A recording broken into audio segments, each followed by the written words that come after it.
Hi, everyone. Good morning. I want to thank each and every one of you for joining us today for our webinar, Family Love Letters, Anticipating the Unexpected. Today, we will discuss the emotional and logistical challenges of loss, transition, and legacy preparation, as well as preparing for unforeseen events, and how to facilitate all of those discussions with family.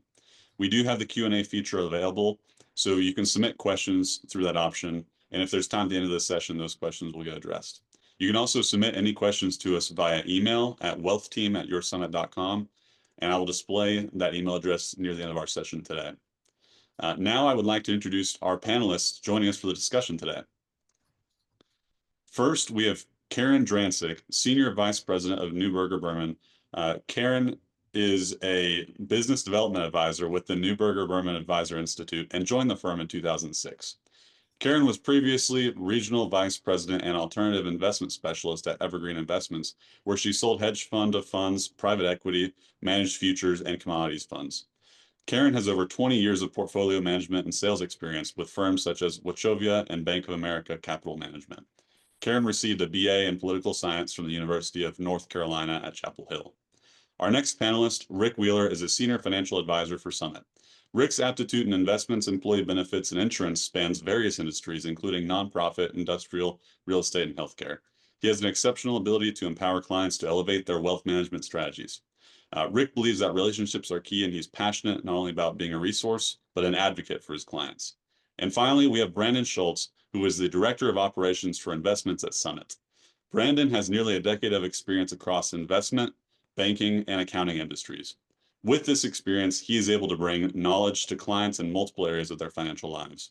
Brandon is client-focused and values educating America's workforce on how to improve their finances and help them achieve their unique financial summit. And now I will pass it over to Brandon to get us started.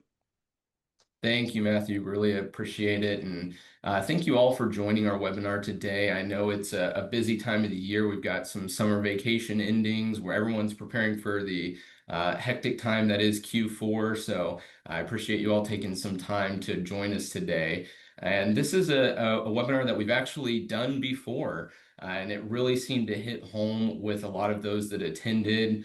We were requested to do it again, and that was all the way back in 2022. It's incredible to believe that it's almost been 3 years since we last covered this topic, and we knew at some point we were going to do it again, and it all worked out to do it this time around. So, hopefully during these next 30 or 40 minutes or so, you have the opportunity to learn something that in reality, you, your parents, your grandparents, someone in your life is very likely currently navigating. And regardless, I think, of what age we are, that is a fact that someone we know is probably dealing with these questions. So this is, typically a conversation that a lot of people shy away from because it can be uncomfortable.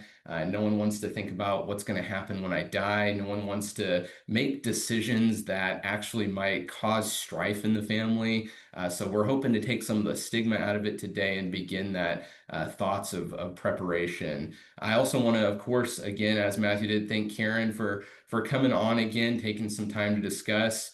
We have a lot of prep meetings for these to make sure we're all on the same page. And Karen just has a great energy. I think the kids say have good vibes. Karen, you've got great vibes. So I'm excited to have you on today. And these first set of questions, Karen, are really going to be more directed towards you. We're going to do this more as a panel, fireside chat type. So let's kind of get started. I am very fortunate to have had parents that kept me in the know of where they're at on estate planning. It's been more fairly recent that they've had their trust redone and have kept me in the loop on things. And I recognize that is a luxury not everybody has. So one of the main things that I think is important as someone who is dealing with an aging grandparents, my parents getting into the age where this is really starting to become more and more important. But how do I confront my parents, or if I am a parent and I have my estate coming up, how do I confront them about that estate plan, or really lack thereof having an estate plan? Okay. And I get this question all the time. Generally, I get it from clients that have come to hear me speak on the topic, and they say, hey, my husband and I are in our 40s or 50s or 60s, and, you know, for whatever reason, I can't get my mom to tell me anything. And I don't know why it's always the mom, but it's like I can't get her to tell me anything. What can I do to get this conversation going? Well, luckily for all of you that are on the call today, you have a good intro now. You can say, hey, I just went to this webinar today and we were talking about preparing for all kinds of things that are unexpected in our lives. And we talked about putting together some information in the event that we die unexpectedly. Um, I haven't seen anything like that from you. I don't know if you have prepared. If you need some help, or if you would like me to find someone to have that discussion with you, meaning an estate planning attorney, I'll very willingly go with you. Um, but at least let me know, have you done anything or have you not done anything? I think that's one of the things you got to find. I'll tell you my own experience with my mom and dad. Now, I grew up in this business talking about wills and trusts and powers of attorney, so they were pretty indoctrinated. But when my father finally got around to getting a will done, like 3 weeks just before he was getting ready to have a major heart surgery, that's what it took for him to finally do it. I said, okay, can I see it? And he handed me the packet from the attorney. And on top of the packet from the attorney, it says, we have executed the following documents for you: wills, trust, powers of attorney, etc. Next thing on the thing was, in order to make these documents effective, you must take these steps. And it had little check the boxes for my dad to check them off as he did them. None of them were checked. And I looked at him, I said, have you done any of this? He said, I have no idea what you're talking about. And I'm like, oh my God. I'm like, okay, I'm staying another day on this trip so that we can go visit your financial advisor to make sure that you've done everything to your assets to make sure they match up with your estate plan. So, even when you get them to do it, don't just say, I got that done. Check in with them, because there might be some things that they need to do to make them effective after they have been drawn up, and you want to make sure that they get those things done too. The biggest thing that I have seen that will blow up estate plans is failure to register the names of their assets correctly.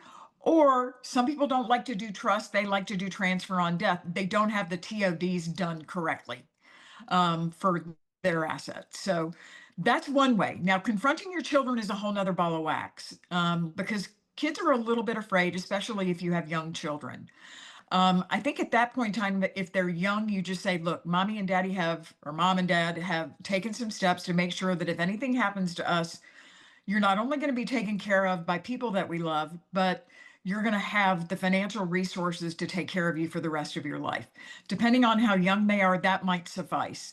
If they're a little bit older, like my kids, my husband and I sat them down and actually opened everything up and showed them everything and said, this is how it's going to pass. Your mom and dad have a trust. If dad passes first, it continues on for me.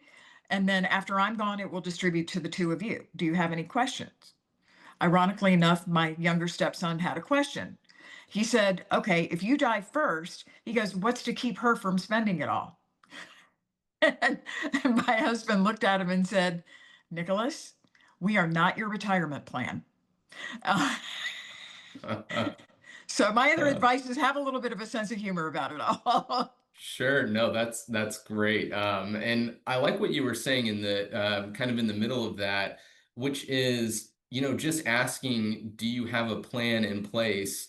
And getting a yes or no answer is not Not necessarily the enough. full answer. Yeah, it's not enough, because like, as you were saying, that may or may not be fully done. And, that's something that people need to work together on. Well, I'll throw something else out on that real fast. Some people are very good about getting them done early. Like I'll credit my older stepson with, they had a baby, and the week after that they did a will. So that's what they should have done, and good for them. But The average amount of time between most people doing those first documents and then looking at them again for revisionary purposes is 18 years. That is way too much life under the bridge to wait to make changes to any documentation. When you get the documents, you should be reviewing them. Attorneys will say every 3 to 5 years with the attorney. So don't just think you're one and done. You are going to have to go back and look at it periodically. Absolutely. So, Rick, want to kind of shift focus a little bit here to you on how these situations play out in your client meetings. So, I mean, we certainly just talked about family member to family member, but I know a big thing for us on the financial planning side is bringing up these uncomfortable conversations. And I remember a time when I first started here where I was almost a little bit nervous to ask questions. And I remember you telling me if you're nervous about it, you're going to make them nervous about it. And so you are, so good at discussing some of these complicated and, kind of sticky questions. So how do these play out in your meetings typically? I'd say it all came about personally because I dealt with it myself. I'm not only a member of the hair club, I'm the president, so to speak, or vice versa. And when it came to my own father, he really caused my perspective to change. My grandmother, 13-year battle with Alzheimer's. Most of that was spent in one nursing home or another. It was tragic. She had twin sisters who both had the same battles, a bit older than my family had to experience it with my dad. But he, quite honestly, he was repeating the same story on the golf course. And it really just, my heart sank. I saw the same thing with his mom occur when she was about 60, 61 years old. He was 59 3/4 when it hit him. And, I'm a few years away from that myself. That's my number one greatest fear. I don't think I'm following in his footsteps. I take after my mother, thank the Lord. But the reality is I had to be bold and it was uncomfortable. So I can remember spending a couple of holes thinking, how do I ask the question? What do I say? I was very methodical about it. And I did bring it up. It's like, let's bring up your mom. Let's talk about your aunts. And do you realize that you've repeated the same story 3 times? So I was very compassionate about it, starting from a total point of care and concern. His response was not positive, as quite often occurs. He thought I was being silly, I was being crazy, don't bring it up to your mother, which told me he recognized maybe my mind is slipping. And I reminded him how many times recently he said, oh, he'd tap his forehead. And so I just remind him, I started actually before this, my wife and I would talk about how do we bring this up because I am concerned. And so we almost kept a log, if you will, of experiences and certain cases that occurred. So it's very specific. You said last week this, and you couldn't remember a number of things. So there's some warning signs. So what I did is I called my brother, discussed it with him, and made him mad. I called my mother. Actually, after a couple of weeks, I called my mother and had lunch with her, took her to lunch, discussed it with her, and made her mad. So I was dealing with the negativity from all sides. Like, don't bring it up. He's fine. He's fine. He's just forgetful.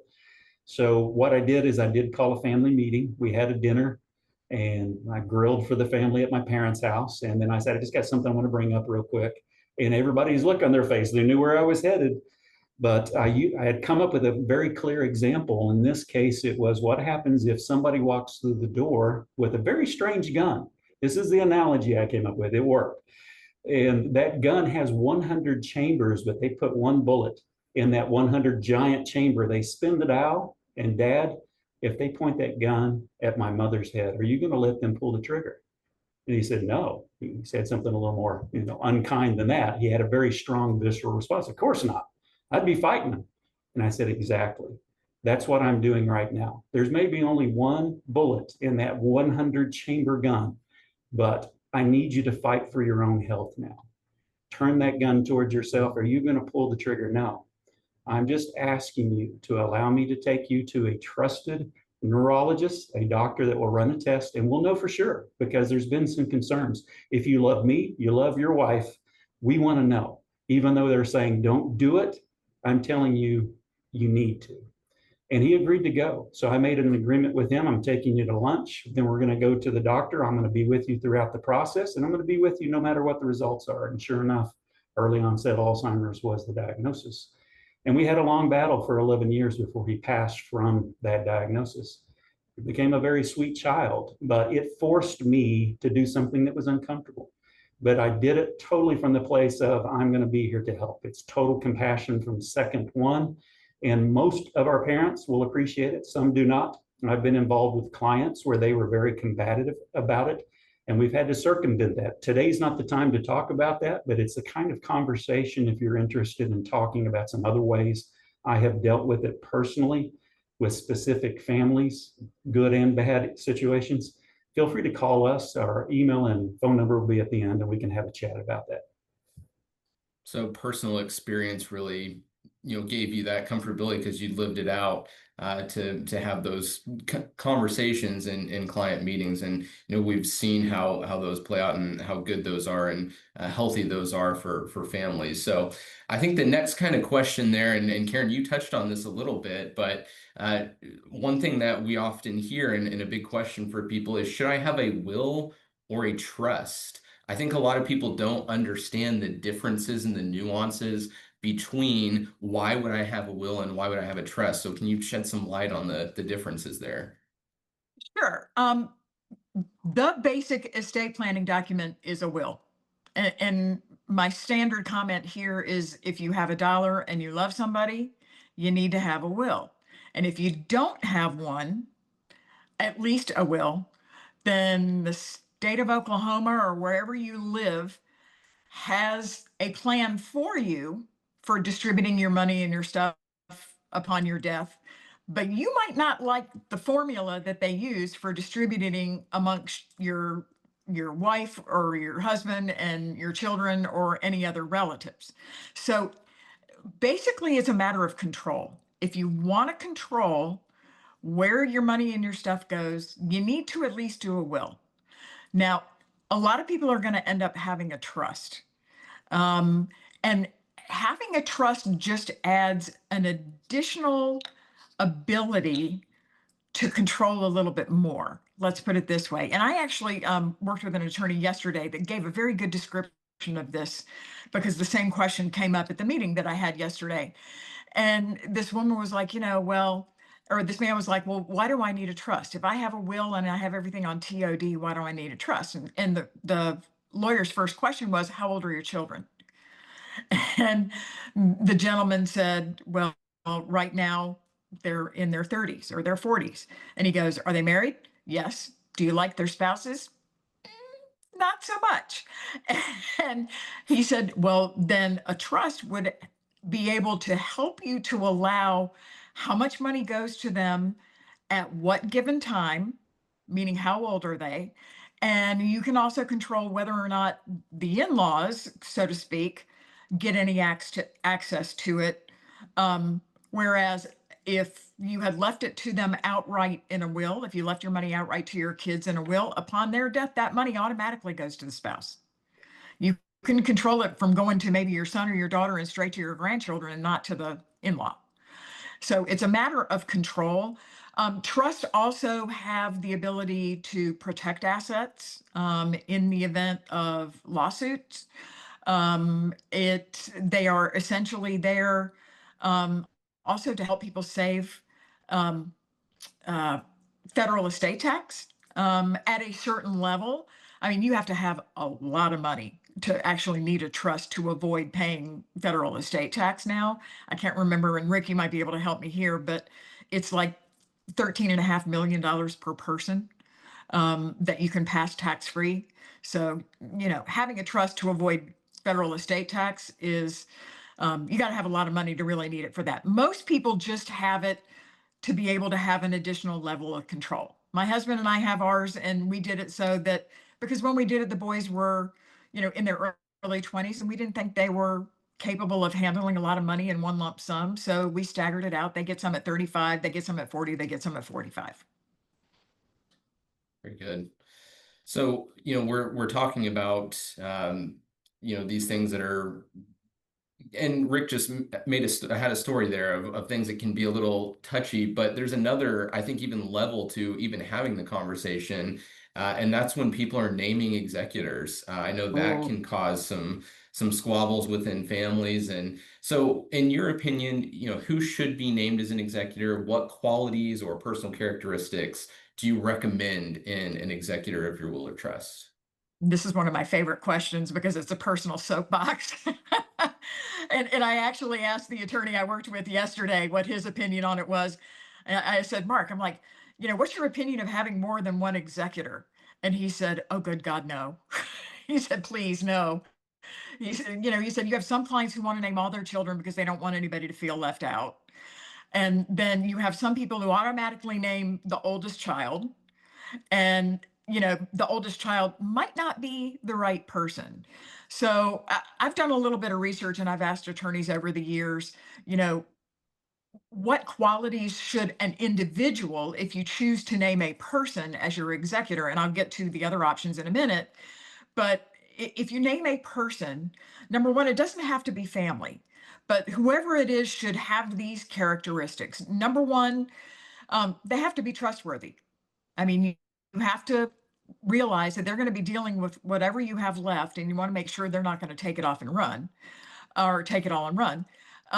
The second quality they have to have is they have to be financially savvy, meaning they have to speak the language of money. They have to know how to work with the financial advisor. And the second quality that they have kind of comes right on the heels of that is they have to have good interpersonal communication skills. Because when consulting with the attorney and consulting with the financial advisor or the tax professional in the estate settlement process, you not only have to communicate on that professional level well, but you also have to go back and communicate to the other heirs what you've heard from all of those professionals. So being able to personally communicate to multiple levels of understanding, I think is going to be important. The next quality is they have to have a backbone, because sometimes the information that they report back to the heirs is not good information. It's not happy information. So you have to be willing to take the blowback, so to speak. And then the last quality is they have to be good time managers, because filing or settling estate actually does have a timeline on it. You should be able to manage to get the estate settled, pending extenuating circumstances, within a year. So you want to make sure that they're not just going to sit on their hands and actually get it done.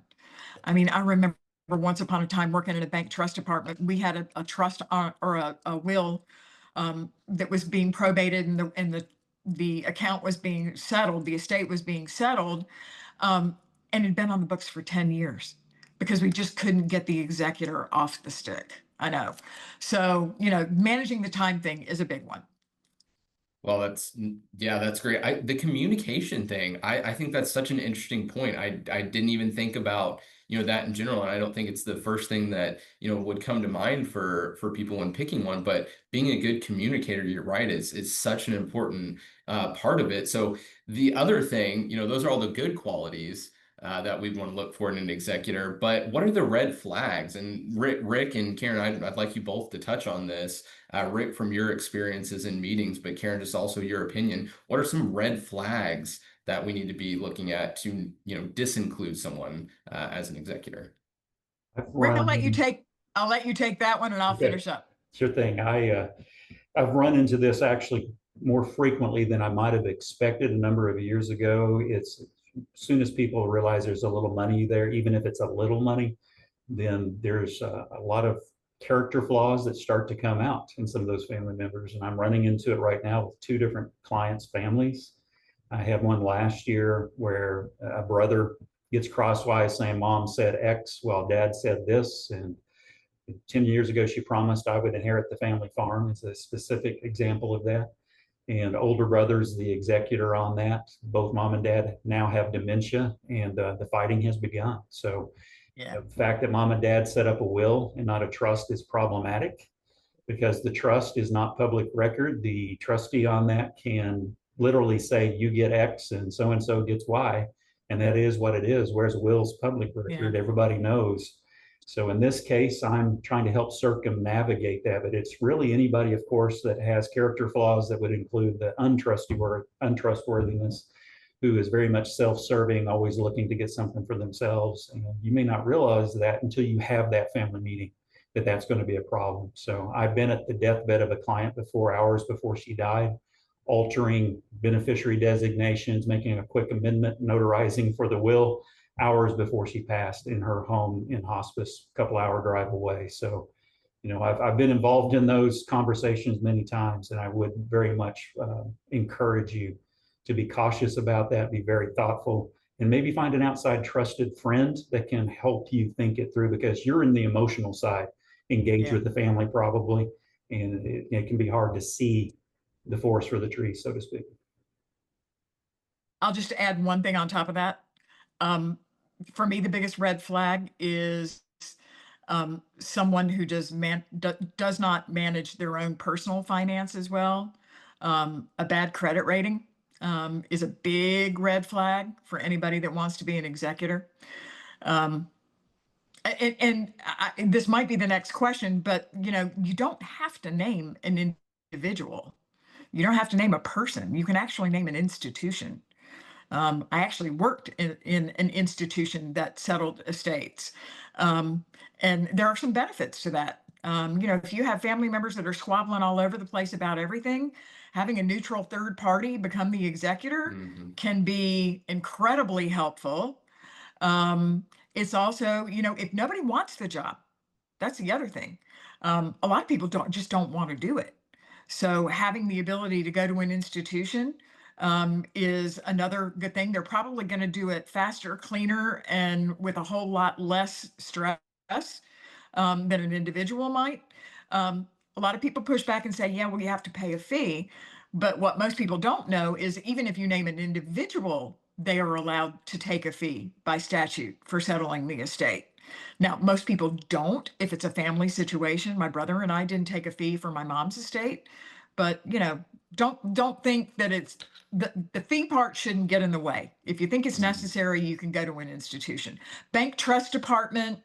There are institutions that just settle estates. And then there are some professional fiduciaries. So, even if you just want to go to one person, you can go to a professional fiduciary. Just Google that in your local area and you'll probably come up with a handful.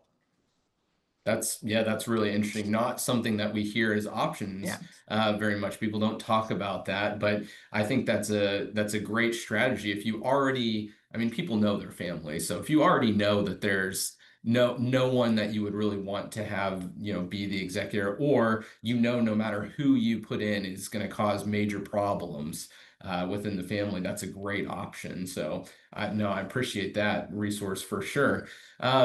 We did talk a little bit about the reviewing of the estate plans and how often it should happen. But what are we looking for when we're reviewing our estate plans and our trusts? Surely there's some things that you're specifically going in to make sure are right after reviewing them. Every couple of years. From a 8,000-foot view, you want to make sure that your estate plans actually still accomplish what you want to accomplish. So a lot of times that's reviewing the beneficiaries to make sure that everybody that you want to participate, in the estate is listed. You also want to review it to make sure that everybody that you do have listed is still breathing. You don't necessarily want to leave it to somebody who has already passed away, because that opens a whole other can of worms. So make sure they're still breathing. And then, for example, for me and my husband, we're now at that point where we're looking at our documents and going, you know what? Both of our sons are incredibly good with money. I would not have a problem if either one of them were to inherit like a big chunk right away. So I think we're going to remove the distribution schedule to where, if anything happens, they'll get it all at once. So you want to review for any restrictions that you put in to make sure that you still want to do that. I'm trying to think what else. Rick, have you got anything else? I think you've covered it pretty good. Yeah, Feeling good. Yeah. you're not combing through it with a fine-tooth comb, so to speak. You're Mhm. just looking for the bigger items. The other thing is if you changed your mind on any of your advanced medical directives, you want to make sure that you get that right. You want to you may end up changing executors. You may end up changing your power of attorney. And by the way, powers of attorney need to be reviewed as often as your will and or your trust. Most financial institutions won't take one if it's more than 7 years old. So Yeah, that's great. And I like, let's keep on that line of thought on the other documents, because, again, this is one of those places where just having a will or a trust isn't necessarily everything you need. So what other documents do people outside of those wills and trusts need to be, looking at to prepare for these life events? I know we've mentioned POA, health directives, wills, trusts, POAs, and Karen, why don't we start with you? What are you looking at? And then Rick, if you can yeah, add any more that you look at. this is my other thing. I think the most important document that you get when you go to see your estate planning attorney is not your will, it's your durable power of attorney, because that is the document that is effective while you are living. You need to have that document because if anything were to happen to you, even if it's just a temporary incapacity where you couldn't pay your bills, whoever has your power of attorney would be able to step in seamlessly and continue to pay your bills, take care of you, pay everything that needs to be paid, and do everything that you would do with your finances. Um, and if it's temporary, you would go back to managing your own thing. But if it's permanent, they would do that until you pass away, which is what I ended up doing with my mother. My mother, 4 months before she died, found out she had brain cancer. She couldn't handle her financial affairs anymore. I had her power of attorney. I stepped in, got everything caught up because she had started to flag a little bit and a few things were late, but I caught everything up to date. Had conversations with her financial advisor, with her attorney, with her tax professional. And then when she died, my power of attorney went away. I didn't have the ability to do anything like that anymore, but I also became the executor. So I picked up those duties that would allow me access to all the stuff that I'd had before. Power of attorney is the only thing that will stand between someone and a guardianship or a conservatorship proceeding, meaning if you have been declared mentally incompetent, at that point, it's too late to give away your power of attorney. You are deemed to be not mentally capable of doing that. And that means that a court will have to appoint one for you. And that's what a guardian is. Guardianships, I think, are the most tragic things on the face of the planet. Because number one, they're utterly avoidable with that fairly inexpensive document that you get from your attorney. But they are expensive, meaning legal fees. You got to pay the lawyer. They're expensive, they're messy, and they're a matter of public record. So anybody can go to the courthouse and find out how kooky you are, truly. So it's they're just awful. That's my big thing is the power of attorney. Healthcare power of attorney, my advice is just whoever you have named as your healthcare power of attorney, make really sure that they are going to be willing to do whatever it is that you're asking them to do with your advanced medical directives. Make sure that those two people or that the person lines up with your wishes. And that should be reviewed regularly too. Rick, you've got anything to throw on top of that? Yeah, you know me now. I'll use a personal example to be able to describe what I believe we need to cover. There's a checklist. I actually think that it'll be wise to maybe mention right now and later that you guys have put together a terrific anticipating the unexpected checklist for life events for surviving spouses. And we will probably want to send that out by email to every participant. Yeah. Or if anybody needs help or guidance through that, Brandon and myself and our team will be available to kind of help guide you through that if you want. So we're available as a resource to do that. But personally, told my dad's story, my mother's story as a caregiver, 11 years taking care of him. She had some battles herself. And there were many times that I would have to literally live a few weeks with them and take care of them both. And through that process of getting ready, knowing that might be coming, which it did, I started compiling all the important documents, and we put them in our own proprietary advice work system. It's a safety deposit box for information, if you will. So not only my mother, my aunts, and myself and my brother had access to it. It's everything from the doctors and the medications that they're on, and marriage certificate, military papers, service records, VA benefits. There was Social Security cards, marriage certificate, their parents' death certificates, power of attorney, durable financial, medical, all that was saved. Had a DNR on him made because that was his wishes while he was still sharp enough to make that decision. And so we saved that, the tags on the cars, the titles on properties, everything was stored digitally in that system, and 5 of us had access to it. And in some clients' cases where I've received a phone call, and literally a couple of years ago, my dad has collapsed. We're rushing him to the hospital. We don't have the list of any of those things. We need those medications. I was able to look that up on their behalf and provide it. A few hours later, I got another phone call, and being able to say, here's the DNR, because they didn't have a copy of that. Mom was saying, like my mother said, no, we don't have one. So I was the bad guy in both cases. As the advisor on the phone with the doctor, I'm looking at it right now, and he was able to confirm that through me. And then with my mother, the best gift she said I gave was to turn her away from the doctor, hand her off to her younger sister and say, I will handle this, Mom. Yes, we do have a DNR. Do you need a copy? No, we do not. I just need confirmation. So having that on file and knowing it exactly what it says, and the ability to be a trusted advisor to walk them through those changes every few years is a part of our process, and should be every advisor's process. But that's basically how we handle it. So I'm really great stuff. And as we were talking about at the beginning, the stigma behind this conversation is, Rick, exactly what happens there at the end is why we have to have them, is so there is a plan and there's someone that can do it. Not surprising to anyone, the first part of this took a good solid 30 minutes.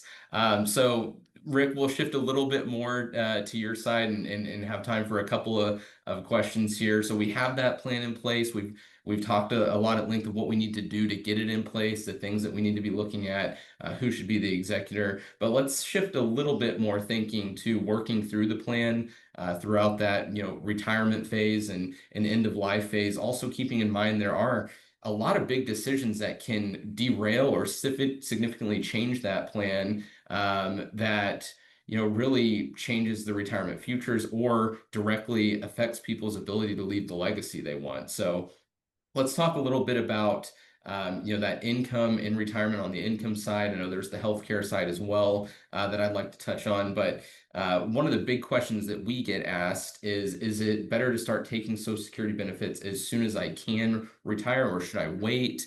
That's usually people's number one questions that we see at this time of life. Yeah, it is the key question. I know 20 years ago, statistically, people were more concerned about dying too early. In other words, I only got 5 years of benefit from Social Security. I didn't get all my money back, which that is by far not the most prevalent concern for retirees. It's much more, will I outlive my money due to medicine and other factors. We're living much longer, maybe 25 years of needing to live off of Social Security. And if you have family members or you yourself are dealing with that right now, it's not enough. You need to be doing something on the side on your own. And if you can, more than half of us don't have the health to live long enough while still working. Most people tend to retire at that 61 to 62 years of age, and half of those folks are forced to retire due to health concerns. Seen it multiple times. Had a client last year die suddenly at 60, and we had just finished updating his financial plan. Things were bright and sunny until the stage 4 cancer diagnosis came through. 4 months later, he passed. So really the true answer to when you start Social Security, really it depends on so many factors. There is not a hard and fast answer. I've seen many webinars, I've read many articles that offer hard and fast advice, and I say caution to that, because everybody's situation is different. The magic answer is it depends. Every good question probably can be answered with it depends. It has to be personal. It has to be according to your goals, needs, and plans, your genetics, expectations for the future. And I also know most of us realize those plans can change dramatically in one day. So it really requires a one-on-one conversation in most cases. Computations, we use a computer system that allows us to very rapidly compute multiple scenarios, showing you what happens if you retire at 65, take benefits at 67. What if you wait till 70? Full retirement age for most people at this point is age 67. You can continue to work if you want, get all the benefits from Social Security with no reductions, because if you take money before age 67 or full retirement age, you're going to have a reduction of benefit. It may not be smart to do so. So there's a lot of ways to approach that question, and there's no magic answer is what I'm getting at. Yeah, absolutely. I agree. And I do think some of the tools that we have that, access to are more and more help paint a clearer picture on, at least what your different options are and what they might look at. Shifting it a little bit more into the healthcare side of things, which is a big part, of course, of every retiree's life. And, really keeping us from spending down all those assets that we worked so hard to accumulate our whole lives. Long-term care insurance comes up a lot, but we know it's pretty price restrictive at times. Are there other options? What are your opinion on long-term care insurance, or are there other options to help keep us not spending all of our money down on home care? Absolutely. Long-term care insurance can be the perfect fit for some families. Historically, as we get older, the prices or the premiums can go up on that significantly. I've inherited a few clients recently where they literally could not afford it anymore. So you may pay on it for 20 years. You're protecting yourself against a potential risk. It's very well worth it, and we should consider looking at long-term care. A lot of times it comes down to reducing your benefits as you get a bit older so that you can continue to afford it. Nobody believes in long-term care insurance more than somebody who needs it, of course. And it can be a total game changer, really rescue you for the rest of your or your spouse's life. Other options that we use is life insurance if you're healthy enough to get it. Index universal life, guaranteed universal life policies that are based on indexes. So you get some type of, hopefully, performance and growth in cash value over time. But you can take 25, 50, 75% of that tax-free death benefits. A big part of the great thing about it is that you can use that for long-term care, home health care. You can use it for terminal illnesses, cancers, and other things, or nursing home. So if you're ending up needing that assisted living like my dad did in his last year, you could take, say you had $200,000, you could take up to $100,000, again, tax-free. It might as well be worth $150,000 to pay those bills. And then the remainder comes to the survivor at some point in the future after your loved one passes away. Another thing I use for certain clients are certain indexed annuities. They're not your grandfather's annuities. They're very different. I know a lot of people have had concerns for a very good reason in the past, but a lot of them have guaranteed lifetime income attached, maybe paying out as much as 8 or 9% every year for either you or your spouse as the beneficiary. And a lot of the ones that I would prefer that I've used for select clients are those that have a provision that will double that guaranteed lifetime income for up to the first 5 years. So instead of getting $20,000 a year, you might get $40,000 a year. And as long as either one of you is still living, there's a benefit there. So we can have those conversations. There's other ideas out there. Those are just some of the more prevalent, easy ones that have very low fees when it comes to the annuity side compared to the old version that had 3-4% fees. Now we have 0% fee versions of that, or 1% ones that I use depending on the need for whatever the client. Yeah, absolutely. A lot of good options there. And running down on time here, so we'll do one more question. And it does revolve still around the healthcare side of it. And you mentioned those medical bills. I know the rising cost of healthcare is increasingly important and questions that we get. And so really with your meetings, Medicare and Social Security kind of go hand in hand, but when are those Medicare questions starting to come up in your meetings, and any solutions that you can think of now, especially for us at Summit with our Medicare division? Absolutely. Medicare is maybe the biggest fear factor for people as they enter or near retirement. And I hear it so often that been there.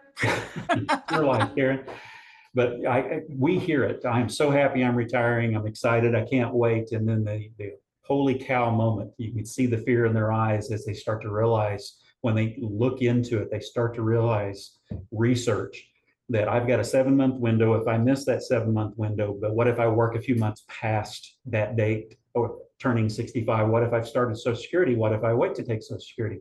And then you've got 40 different options to choose from between the Advantage and Supplement plans, that it becomes overwhelming. And there really is not, again, an easy answer to that. The best answer is we have our own Medicare unit. It is an educational unit. Of course, we can point you in certain directions, but it really comes down to turning the spreadsheet over or showing you on the screen. We've run your numbers, your medications, your health history, the expectations for your future, everything that you need, including maybe moving to another state someday, and using the proprietary system that we use alongside, connected to Medicare.gov, be able to say, hey, here's the 18 best options. We see these 2 as your best, and here's why. So being able to educate and walk you through that entire process is such a game changer of turning people's dreads about maybe retiring and wondering if they have enough for retirement, which is me and my team, we do the financial planning on that. But then being able to tie up that one last major loose end of showing you're literally going to save $5,000 a year if you choose this plan over your other plan. So it's a one-on-one conversation, family conversation that should be had, and it should be methodical and done well in advance. I would say start making those contacts with us or whoever your advisors are on these situations a good 5 months in advance of retirement, but even earlier is wise, because I would rather you not be stressed your last year before you retire. I want you to look forward to that date of freedom with joy and happiness and longing, and already maybe finding your next passion. So I think being able to have those meetings and conversations as early as possible makes great sense. Very good. Well, I think that that kind of wraps us up. Karen, any final thoughts? The materials that we're going to send out to everybody electronically, they're going to get a document called Anticipating the Unexpected. And that is a read-only tool. So there's no fill in the blanks there, but it's essentially an inventory of everything that you probably want to start gathering together. There you go. For your families, with respect to information, not just about your finances, but also about your insurance information. What are your final wishes? If anything were to happen to you, what do you want? What kind of service do you want to have? What do you want to have done? It covers a lot of material. I think it's a good, helpful tool. And then the other thing that I have in that, along with that piece, is something called a surviving spouse checklist. And that is actually something that you can give or use if you ever get named an executor for an estate. You can use it to help you. It'll tell you exactly what you have to do, what the duties are, when you have to do them. So it's set up on a timeline. And then what are the documents and records that you're probably going to need at your fingertips to be able to execute those duties. Again, it can be for you if you ever get named an executor, or if you're like my age and you have already named an executor, you may want to ship this to them ahead of time so that they can get familiar with it a little bit, in case anything should happen. Love it. No, great resources. And again, just to wrap things up, such important questions and conversations that need to be had that are just so important when you think about people's legacies. I mean, this is assets or things that they've acquired over their whole lives. And it's so important to make sure that what they want to have happen with that is done well. So we really appreciate everybody joining today. As Karen and Rick mentioned, we're going to be sending out some resources. We at Summit just want to help you all wherever we can. We try to bring resources like this to everyone that we possibly can to help them with those conversations and help them really reach the goals and the legacy that they want to leave. So if you have any questions, I know Matthew's going to go over that, but again, thank you all for joining, and I will turn it back over to you, Matthew. Yeah, we'd like to thank Karen, Rick, and Brandon for their time and sharing this informative and valuable information with us. And we'd also like to thank all of you for joining today's session. If you have any questions or would like to be connected to a resource here at Summit, please email wealthteam@yoursummit.com, as we'd be happy to assist. And to look ahead, go ahead and mark your calendars for our next quarterly educational webinar, HSA Hacks for Smarter Healthcare Spending, which we look forward to holding on December 4th, 2025. Please also be sure to follow us on social media to stay up to date on market trends, legislative updates, and tips and tricks to help you pursue your retirement goals. As always, thank you for joining us and letting us help you reach your summit. Thanks, everybody.